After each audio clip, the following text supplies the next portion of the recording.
Today நம்ம இந்த டாபிக்ல என்ன பார்க்க போறோம்னா AutoCADல பில்லட் கமாண்ட் எப்படி யூஸ் பண்றதை பத்தி தான் நம்ம இந்த வீடியோல பார்க்க போறோம். இந்த டிஸ்பிளேல தெரியுது பார்த்தீங்கன்னா இந்த டிராயிங்ல வந்து பார்த்தீங்கன்னா line and fillet command use பண்ணியிருக்காங்க.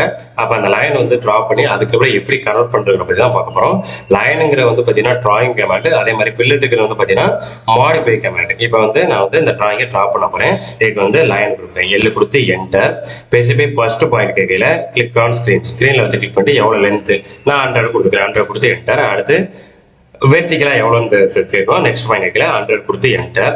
அதே மாதிரி ஹரிசாண்டலா 100 கொடுத்து என்டர். அதே மாதிரி வெர்டிகலா 100 கொடுத்து என்டர் என்டர். இப்போ நான் வந்து இந்த 4 கார்னர்லையும் நான் வந்து பில்லட் அடிக்க போறேன். ரேடியஸ் வந்து 20. அப்போ பில்லட் கமாண்ட் வந்து பார்த்தீங்கன்னா ஷார்ட்கட் வந்து F கொடுத்து என்டர். செலக்ட் ஃபர்ஸ்ட் ஆப்ஜெக்ட்னு கேட்கும். இப்போ எனக்கு 4 சைடும் தேவைப்படுது, 4 கார்னர்லையும் எனக்கு பில்லட் தேவைப்படுதுன்னா நீங்க மல்டிபிள் ஆப்ஷனை செலக்ட் பண்ணிக்க. இதுவே எனக்கு ஒன் சைடு மட்டும் போதும்னா டைரக்டா நீங்க ரேடியஸை கிளிக் பண்ணலாம். என்ன டிஃபரெண்ட்னா ஒன்னை விட அதிகமா மல்டிபிளா எனக்கு வந்து பில்லட் தேவைப்படுதுன்னா மல்டிபிள் ஆப்ஷனை யூஸ் பண்ணி நீங்க பில்லட் பண்ணிக்கலாம். இப்போ எக்ஸாம்பிளுக்கு நான் மல்டிபிளை கிளிக் பண்ணோம்னா மறுபடியும் செலக்ட் ஃபர்ஸ்ட் ஆப்ஜெக்ட்னு கேட்கும். அதில் ரேடியஸை கிளிக் பண்ணிக்க. ரேடியஸை கிளிக் பண்ணோம்னா ஸ்பெசிஃபை பில்லட் ரேடியஸ் கேட்கும். எக்ஸாம்பிளா நான் ஒரு 20 கொடுக்குறேன், 20 கொடுத்து என்டர். மறுபடியும் செலக்ட் ஃபர்ஸ்ட் ஆப்ஜெக்ட் கேட்கும். கேட்கல இந்த லைனை கிளிக் பண்றேன், மேல இருக்கு பார்த்தீங்கன்னா இந்த ஹரிசாண்டல் லைனை கிளிக் பண்றேன்.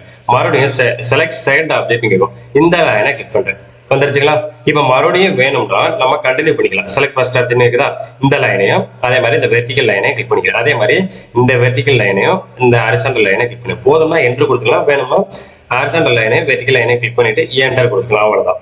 இந்த மாதிரி தான் பில்லட் கமாண்ட் யூஸ் பண்ணி நம்ம டிரா பண்ணுவோம். சரிங்களா? இது வந்து பார்த்தீங்கன்னா காமனா எல்லாருமே யூஸ் பண்ணிக்கலாம். ஓகே, தேங்க்ஸ் ஃபார் வாட்சிங்.